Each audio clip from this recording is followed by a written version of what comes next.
Right to water is a piece of legislation the United Nations passed a few years ago, which proposes that all people have a fundamental right to access uh, clean water without a clarification of whether the provision of said water should be done as a public good or as an economic good. Catarina de Albuquerque, the special rapporteur on water, made a clarification that it need not be a politically decision or it need not be a market decision. It can be either. What is important is for states to provide supervision to guarantee that all members of the community do receive water. Instinctively speaking, I oppose a market approach to water, but I do have to recognize that in a world of diminishing resources, in a world where the population continues to increase, and not having some kind of mechanism that makes people accountable for what they consume is necessary. And at this moment, the market seems to be the best option. It's the least bad option, I think.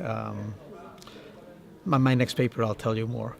At this moment, the examples that I am looking at, Chile, Australia, Western United States, they all use a market approach.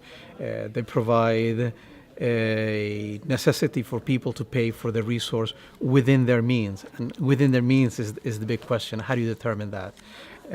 We have 70% of water right now being used by agriculture, and agriculture is not the most efficient users of water resources.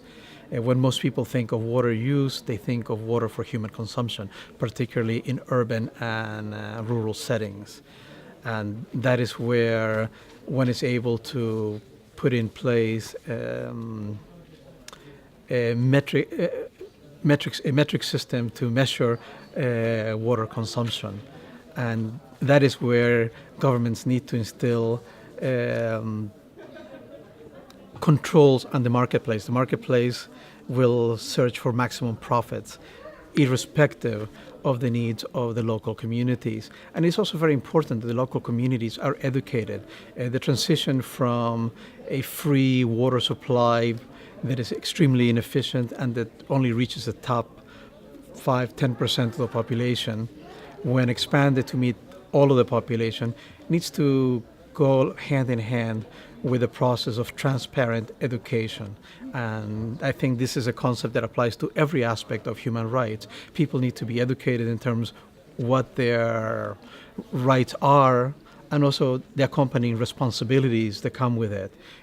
Being politically active, making sure their representatives are not only fulfilling the letter of the law, but also the spirit of the laws. And that is the biggest gap that exists around the world, whether you're in Chile or you're in the United States. It is the gap of knowledge that creates a gap in interest. And we see this in advanced democracies where the percentage of the population that participates in the electoral process diminishes and diminishes, and this ultimately undermines our own rights. If we do not participate, we're simply giving the go-ahead to whoever gets elected.